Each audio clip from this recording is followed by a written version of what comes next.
Hello again, welcome to this video from Optimal Ninja. Today we're continuing the easy imbalance videos and the focus will be on interpreting the signals in real time. Before we start, it's important to establish the framework of this video. Firstly, we're using NinjaTrader Market Playback. My machine is set to record live data as it comes in so that I can replay exactly later what I saw during a live session, rather than using NinjaTrader's own Market Playback connection, which is a different data set and can produce different results. Secondly, just to be totally clear, we're not calling live trades in this video. It's not a trading room. The purpose is aiding interpretation and analysis so that you can build a skill set for yourself.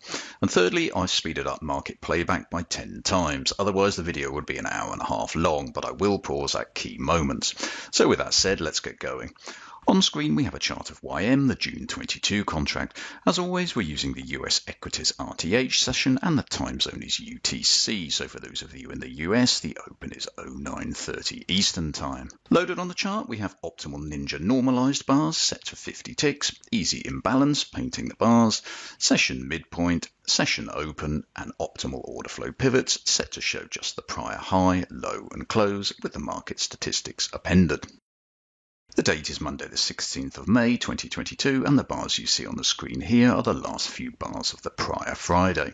So let's start today's session. The first thing you'll notice is that the colour of each live bar changes in real time. This is in response to changes in imbalance signals as the bar progresses.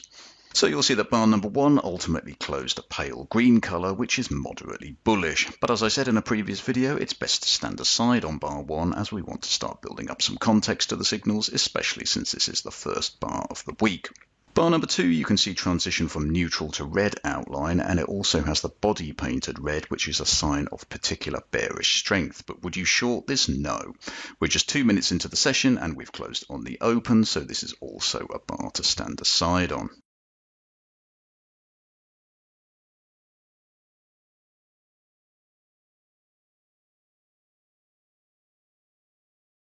Bar number 3 is a failed breakout of the open, but it's a dark green colour. This denotes selling absorption, but no buying imbalance. In other words, although price moved up, it was not accompanied by buying aggression. This makes the move suspect. So this is a weak long bar, and I would stand aside again. Bar number 4 is a dark orange bar, which denotes selling imbalance on the current bar. So this down bar does have aggression, and coming after this powerful down bar, our bias has now definitely switched to the short side. So there are a number of supporting factors to make this a decent short entry signal. Number 1, the weak prior up bar. Number 2, the strong prior bear bar. Number 3, the reversal of the prior session close. And number 4, a second reversal of 32,100. Now, a quick word about entries. In simple terms, I would characterize the choice as the following. Number 1, aggressive. This is entering on the close of the bar. You'll get in the trade, but often you'll be overpaying, and the cost of overpaying can add up. Number 2, value. You enter on a pullback. For instance, you might target a 33% or a 50% pullback into the bar body. This means you'll get better value, and it's a considerable discount with which to improve risk-reward ratio, but of course you'll miss some trades. And number 3, confirmation. You enter on a pullback failure. We wait for price to bounce first and come back to the close of the bar before entering. This can be useful if you're less certain about a signal and you want to wait for an expected reaction to end before entering. Now, there isn't a one-size-fits-all approach. It depends on the context, as I've said many times in these videos. In this context, it may be better to enter on a pullback or a pullback failure, since the close of the bar was again on the session open, and it's likely we'll have a reaction there again rather than simply pushing straight through. But wherever you enter, I advise placing the initial stop here.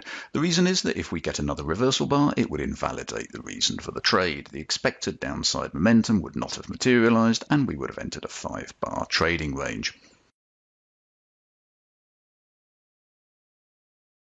So price breaks to the downside with another orange bar, which again shows selling imbalance.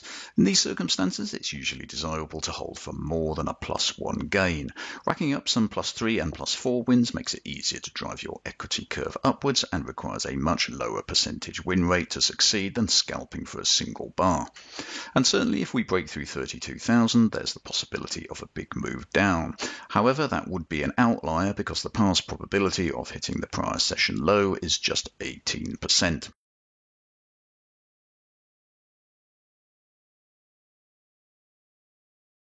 Bar Bar 7, as you can see, has a red body, which appearing in a multi-bar downtrend can be the warning of a trend climax.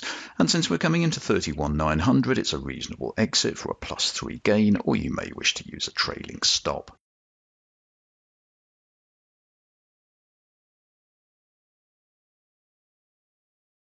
Bar number 8 transitioned through orange to neutral to lime green, which is a strong bullish up signal since it denotes buying imbalance on the current bar and selling absorption on the prior bar.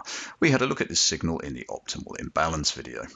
At this stage we sit below session midpoint, but we're only 25 minutes in, so it's too early to label this as a major downtrend. For this reason, it's possible to take this bar as a long entry signal.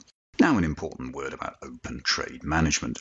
All the trades I'm showing are essentially momentum trades. By that I mean on the balance of probabilities we are determining that the market has sufficient short-term directional pressure to continue the direction of travel of the signal bar. As mentioned earlier, if that momentum falters and direction reverses, the trade is invalidated and we must exit without delay. So the initial stop is here. That is, if we have an immediate reversal bar, we're out at -1. So what do we do if the trade moves in our favour? Well, if the trade moves by a half bar in our favour, that's about here, it's a good idea to move the stop to a half bar from the entry point, that's about here.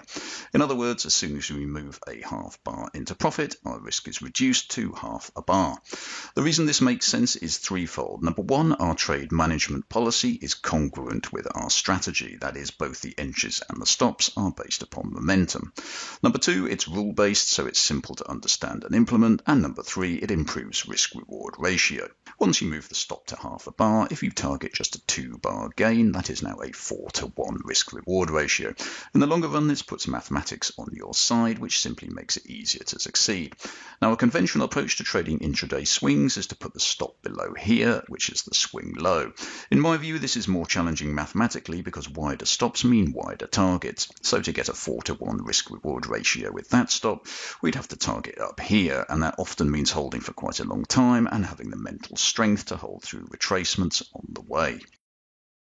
The beauty of taking your trade signals from easy imbalance is that because we're identifying bars with high levels of imbalance and absorption, there is very often sufficient latent aggression to push the trade quickly up half a bar. And this means you can halve your risk very quickly. So let's see how this trade plays out. Say we've gone long on the close of bar 8, price immediately retraced back into the signal bar, but our initial stop is down here, so we're still in this trade. Price then finds buyers and pushes up to half a bar profit here, so we immediately move our stop to half a bar risk. This means that if the market rises back to the session open for a 2-bar gain, that's now a 4 times risk gain. However, instead of that, price reverses off 32,000 and the session midpoint and comes back to hit our half bar stop. So we're out at half a bar loss, ultimately saving half a bar compared to keeping a static stop here. However, we have another bite of the cherry 2 bars later on this second strong up bar and higher low of 31,900. We adopt exactly the same trade management technique. As soon as we hit half a bar, we move our stop to minus half a bar, and when price reaches the session open, we've made 4 times risk.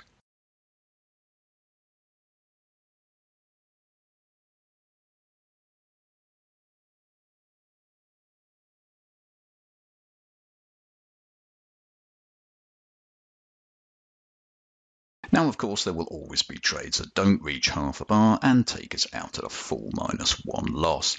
So it's important to keep your absolute risk at a level that you're comfortable with in those situations.